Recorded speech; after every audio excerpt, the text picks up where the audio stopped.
इसी पे हमें ज्वाइन करें इस्लामाबाद से सीनियर जर्नलिस्ट फयाज महमूद भी। और आज ही एक बड़ा उन्होंने, मैं कह सकती हूँ, ऐसा इकदाम भी उनकी जानिब से सामने आया, क्योंकि वो इस्लामाबाद हाई कोर्ट एसोसिएशन के सदर भी हैं। तो जो लोग अफोर्ड नहीं कर सकते, जो साइलिन अफोर्ड नहीं कर सकते, उनके लिए एक कमेटी बनाई गई है कि ये लोग उनको सपोर्ट करें। क्या इनिशिएटिव है, सबसे पहले इसके बारे में बात करें। फयाज, अस्सलाम वालेकुम। बड़ा टाइम हो गया है इस वक्त पाकिस्तान में, इसलिए मैं जल्दी जल्दी सवाल करती हूँ कि ये जो आपकी जानिब से बड़ा इनिशिएटिव अच्छा लिया गया, आप इसके बारे में बताएं, उसके बाद फिर हम पाकिस्तानी सियासत पे आते हैं। जी वालेकुम सलाम, आपका बहुत बहुत शुक्रिया, आपने मुझे मौका दिया। देखिए, सबसे पहले तो जो हम कोर्ट्स कचहरी कवर करते हैं और वहां पर जब देखते हैं आम साइलिन को, एक दो किस्म का तबका आता है। एक जो हमारे पॉलिटिकल लीडर्स आते हैं और दूसरे आम साइलिन जिनके लिए ये कोर्ट्स बनाई गई हैं। उन आम साइलिन में से भी कुछ लोग वो होते हैं जो अपने मुकदमात को लेकर पहुंचते हैं, अपने छोटे छोटे मसाइल को, उनके पास फी वकला की अदा करने के पैसे तक नहीं होते। तो मैं बड़े सालों से ही देखता आ रहा था, लेकिन मेरे पास कोई ऐसी अपॉर्चुनिटी नहीं थी, कोई ऐसा कोई प्लेटफॉर्म नहीं था जिसको मैं यूटिलाइज कर सकूं। लेकिन Islamabad high court journalist association के जो अरकान ने मुझ पर एतमाद किया, मुझे अपना प्रेसिडेंट मुंतखब किया। तो जिसके बाद मैंने पहला काम मेरे जहन में यही था कि अपनी कम्युनिटी के लिए तो काम जरूर करेंगे ही करेंगे, लेकिन सबसे पहले जिन साइलिन से हमारा रोजाना की बुनियाद पर वास्ता पड़ता है, जो सोसाइटी को हम डिलीवर कर सकते हैं, तो उसमें भी अपना रोल जरूर अदा करें। तो आज हमारी इस्लामाबाद हाई कोर्ट जो बार एसोसिएशन है, उनके सदर नवीद मलिक साहब ने हमें दावत दी थी, तो उस पर गए। उन्होंने मुझे मौका दिया, जी आप अपने इजहार ख्याल करें। तो मैंने उस मौके को गनीमत जानते हुए वहां पर उनके सामने एक तजवीज रखी। उन्होंने कहा, जी मैं अपनी जात के लिए, मैंने उनसे कहा कि मैं कुछ नहीं मांगता आपसे, आप बुकला है, कानून समझते हैं, बड़े पावरफुल लोग हैं, यूनिटी है आपकी एक बड़ा।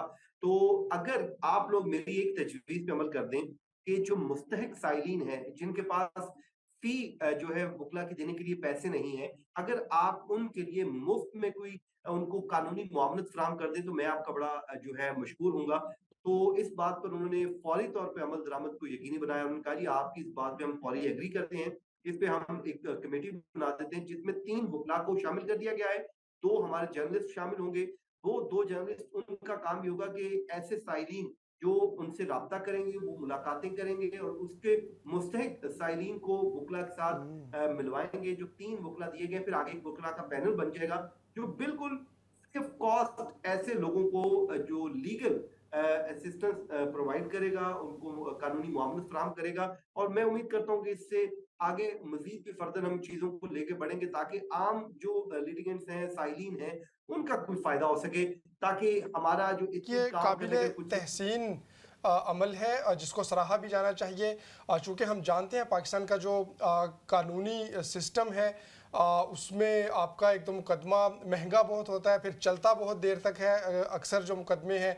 और उसके बारे में बहुत सारी जो स्टोरीज़ भी मशहूर हैं कि अगर वो एक शख्स शुरू करे तो शायद उसका पोता जो है उसको मंतकी अंजाम तक पहुंचते हुए देखता है। तो ऐसे में ऐसे साइलिन के लिए कोई मुस्तकिल बुनियादों पर बंदोबस्त हो जाना यकीनन एक बहुत बड़ी काविश है। और सोसाइटी को जो आप पे बैक करें, सिर्फ ये जानना चाहूँगा फयाज, क्योंकि हम अमूमन यहाँ पे जब देखते हैं तो बहुत सारी फर्म्स की तरफ से अज खुद भी, फिर गवर्नमेंट की सपोर्ट है, फिर NGOs होती हैं, वो फ्री लीगल एडवाइस आपको मुहैया करती हैं मुख्तलिफ हवालों से, आपके जो भी कानूनी पेचीदगियाँ होती हैं, मामलात होते हैं। तो क्या पाकिस्तान में कोई इस तरह, ये अभी तो आपने एक स्टेप लिया, यकीनी तौर पर सराहा जाना चाहिए, लेकिन मजमूई तौर पर थोड़ा सा आगाह कीजिएगा कि इस तरह की कोई हुकूमती सतह पर, रियासत की सतह पर, चूँकि ये मसला तो बहुत अहम है, बहुत ज़रूरी है और हर कोई जानता है कि पाकिस्तान में जो कानून है वो आपको अपना हक हासिल करने के लिए भी बहुत भारी जो फीस है वो अदा करनी पड़ती है। तो कोई एक मजबूत सिस्टम इससे पहले मौजूद नहीं वहाँ पर?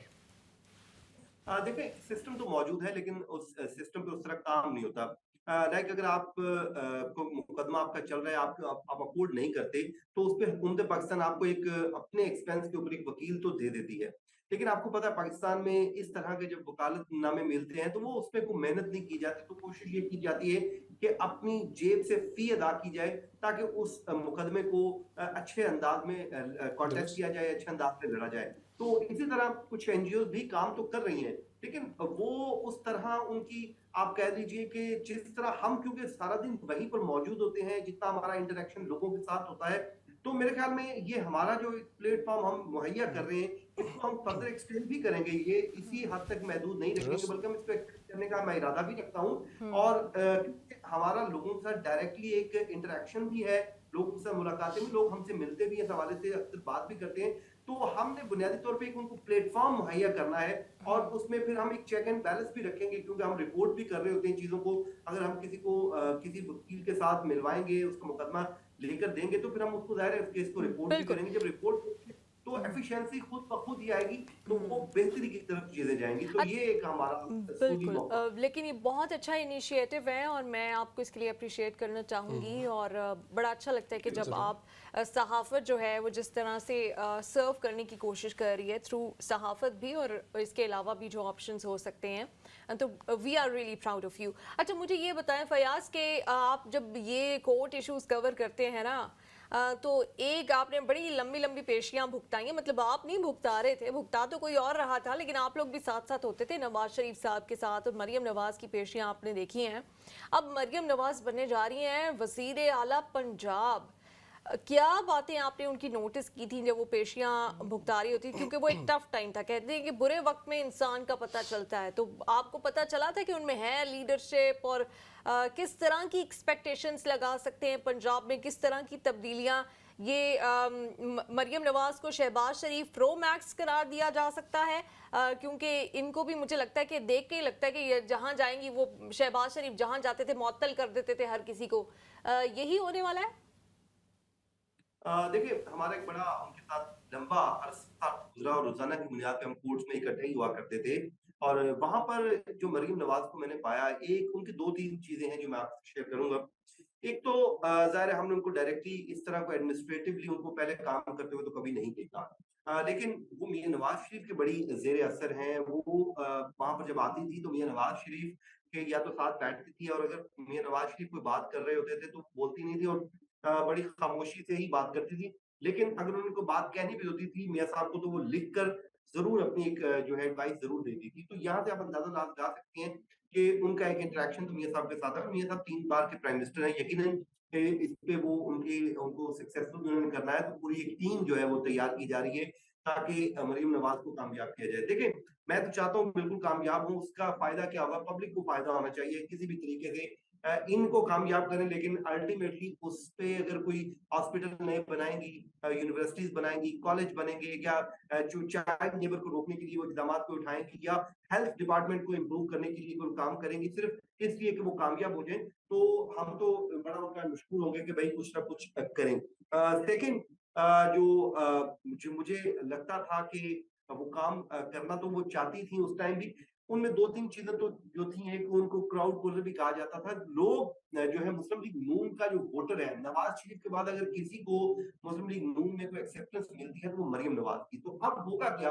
पंजाब में एक उनकी ग्रिप होगी पार्टी के ऊपर भी, लोग उनको, क्योंकि उनके जो लोग हैं वो मानते भी हैं। पहले तो पंजाब में जब बैठे हुए थे अपने उस्मान गुज़ार साहब, उनका एक मसला क्या था? क्योंकि वो पार्टी के लीडर नहीं थे, तो जो ब्यूरोक्रेसी वहाँ की बताती थी हमें, कहते थे कि कोई इस हुकूमत का एक कोई बड़ा नहीं है और कभी हमें कहाँ से ऑर्डर आ रहा है, कभी कहीं से ऑर्डर आता है। तो उन्होंने मुझे बताया था कि जब शहबाज शरीफ था, तो शहबाज शरीफ साहब ही ऑर्डर करते थे, पूरी ब्यूरोक्रेसी को पता होता था कहाँ से ऑर्डर आना है। इसी तरह जब आसिफ अली जरदारी साहब गवर्नमेंट कर रहे थे, सबको पता होता था कि बिलावल हाउस के अलावा कहीं से कोई ऑर्डर नहीं आना।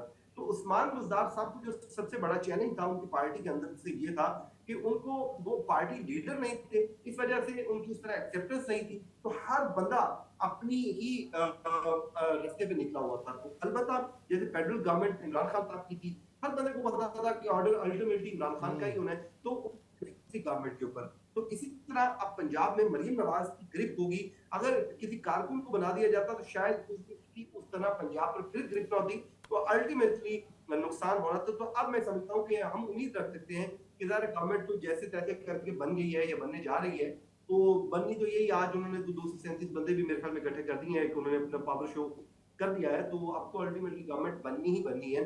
तो यहाँ पर मैं ये ज़रूर समझूंगा कि इमरान खान साहब जो माजी में गलतियां करते हैं, फिर वही गलतियां दोहरा रहे हैं। देखें, लास्ट गवर्नमेंट में क्या गलतियां की, अपनी पंजाब गवर्नमेंट गिरा दी, नेशनल असेंबली से रिजाइन दे दिए, फिर वापसी के लिए रास्ते ढूंढते रहे, फिर उन्होंने केपी असेंबली। अब पीपल्स पार्टी आप देखिए आखिरी वक्त तक इंतजार करती रही। मैं आपको बड़ी बावसूख जरा बता रहा हूँ, कि पीपल्स पार्टी इस दफा थी कि अगर इमरान खान उनके साथ बैठेंगे तो मिल के वो कोई रास्ता निकालेंगे आगे बढ़ने का और फेडरल गवर्नमेंट बन जाएगी। लेकिन इमरान खान साहब क्योंकि बाजिद हैं और उन्होंने पॉलिटिकल फोर्सेस के साथ बैठना ही नहीं है, तो फिर वो अपना नुकसान भी करते हैं, मुल्क का भी करते हैं, डिस्टेबलाइज भी कर देते हैं सब चीजों को, अल्टीमेटली नुकसान होता है। आप सोचिए कि अगर इमरान खान साहब के पास आप माने इस टाइम जो रिजल्ट हो चुका है वो जैसे भी हुआ है, मैनिपुलेट हुआ है, रिग्ड हुआ है, जो मर्जी कहें, रिजल्ट इस टाइम तक जो बन चुका है उसमें एक कोलिशन गवर्नमेंट में आपको जाना है। अब दुरुस्त। जब आप एक लकीर खींचती है कि जी मैंने तो इनके साथ बैठना ही नहीं है, तो फिर आप गवर्नमेंट कैसे बनाएंगे? 172 जैसे बिलावल भुट्टो का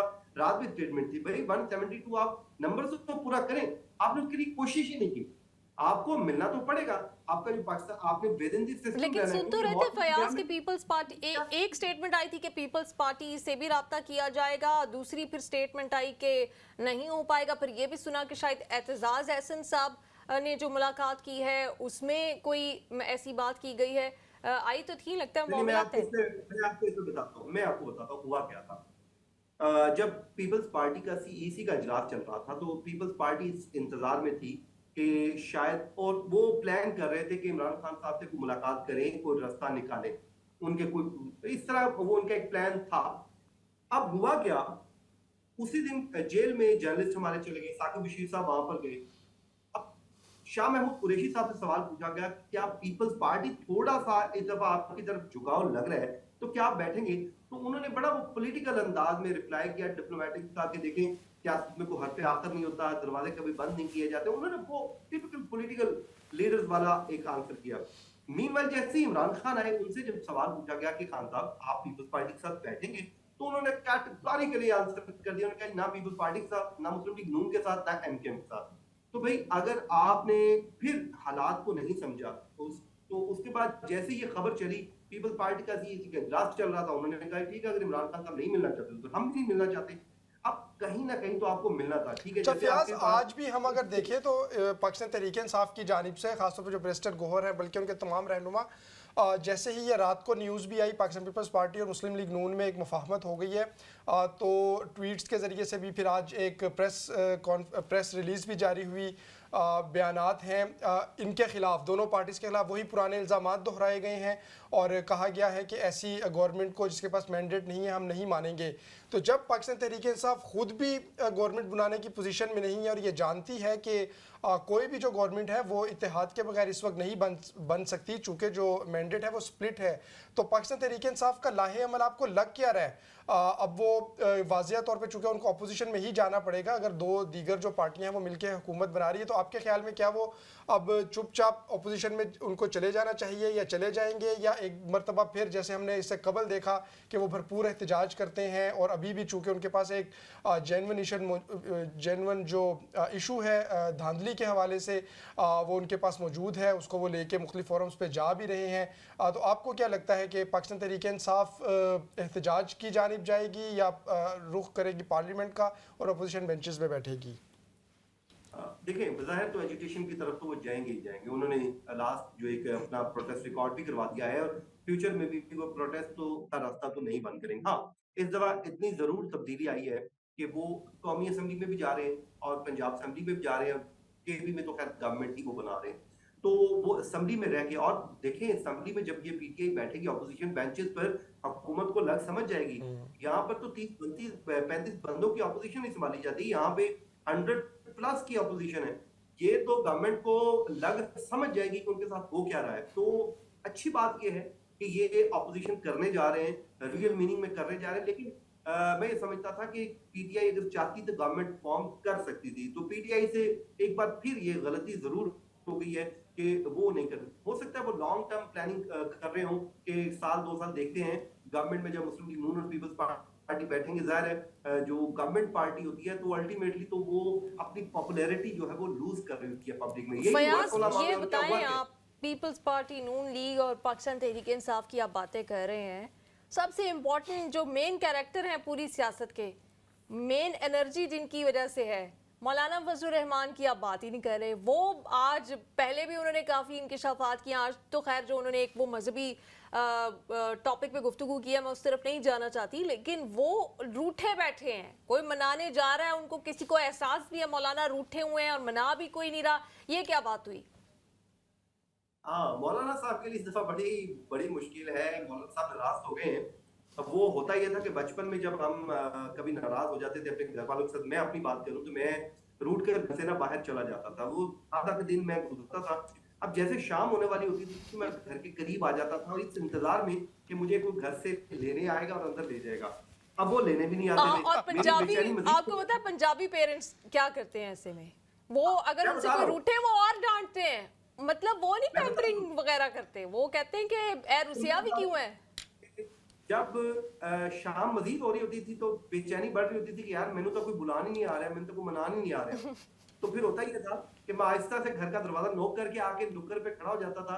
फिर मेरे अब्बू बाहर आते थे और वो पूछते थे कि हाँ जी दरवाजा किसने खटखटाया, तो मैं उनको कहता था कि पता नहीं कोई खटखटा के चला गया होगा। और मीन मेरे अब्बू मुझे डांटते थे, कहते तू मैं बाहर खड़ा, तू तो चल के आ रहा अंदर। तो इस तरह मैं अंदर भी चला जाता था। लेकिन मौलाना साहब के साथ इस दफा ये काम भी नहीं हो रहा, वो दरवाजा नॉक कर रहे हैं लेकिन वो अभी तक दरवाजा कोई खोल नहीं रहा। तो बहरहाल मौलाना साहब को मुझे लगता है मुस्लिम लीग नून किसी न किसी स्टेज पर कहीं ना कहीं एग्री कर लेगी। मौलाना साहब तो वो बड़े ओहदे मांग रहे थे, अब देखें वो सदारत भी उनको नहीं मिली, चेयरमैन सेनेटशिप भी उनको नहीं मिली, गवर्नर के भी उनका बैठा हुआ था वो भी अब हट जाएगा, पीपल्स पार्टी ले जाएगी। तो मौलाना साहब को कुछ मिल नहीं रहा, तो मौलाना साहब के लिए तो बड़ी मुश्किलात है। तो अल्टीमेटली क्योंकि उनकी सीटें भी उतनी कम है कि वो अब जितना को मांगना चाह रहे हैं, अब वो कहते मौलाना कहते हैं ये रेगिंग हुई है और केपी में वो कहते हैं सबसे ज्यादा हुई है। और केपी में गवर्नमेंट किनकी बनने जा रही है, सबसे ज्यादा नशिस्तें किसने जीती हैं? पीटीआई ने जीती हैं। और मौलाना साहब जाके मिल भी पीटीआई को रहे हैं। मौलाना तो वो ये कह रहे हैं ना कि पूरे मुल्क में आप रिगिंग करके उनको हरा रहे हो, यहाँ क्यों नहीं आपने ठीक से की, यहाँ वो जीत गए हैं, मतलब उनका गिला तो है ना। पॉलिटिकल इंजीनियरिंग पूरे मुल्क की सही जा रही है। एमक्यूएम 17 नशिस्तें जीत गई है जो कि रनर अप भी नहीं थे। मौलाना को आपने कुछ सीटें भी, उनके बेटे को भी हरवा दिया, तो वो उनका गिला तो बनता है। ऐसे ही है। और वो कहते हैं ना दुश्मन का जो दुश्मन होता है वो आपका दोस्त होता है। तो मौलाना साहब ने इसलिए जाके पीटीआई से हाथ मिलाया है कि फिर इधर आओ मैं तुम निमटना।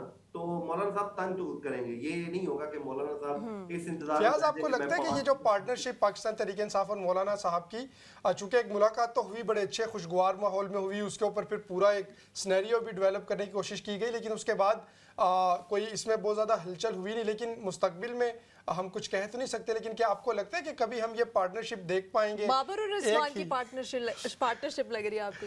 नहीं, अगर बाबर और शाहीन बाबर और शाहीन या बाबर और आमिर की।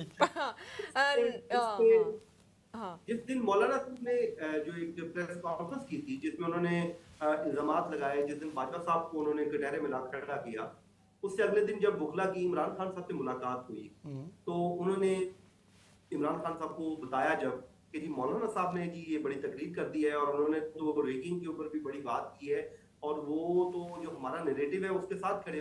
तो वो बताने वाले जो वहां पर लोग मौजूद थे उन्होंने मुझे बताया कि भाई इमरान खान का जो चेहरा है खुशी से खिल उठा, यानी कि वो खुद एक्सपेक्ट नहीं कर रहे थे कि मौलाना साहब, और उसके बाद ही ये बातचीत का सिलसिला भी शुरू हुआ है। फिर उन्होंने जो है असद कैसर साहब को मैंडेट दिया कि आप जाके मिलें।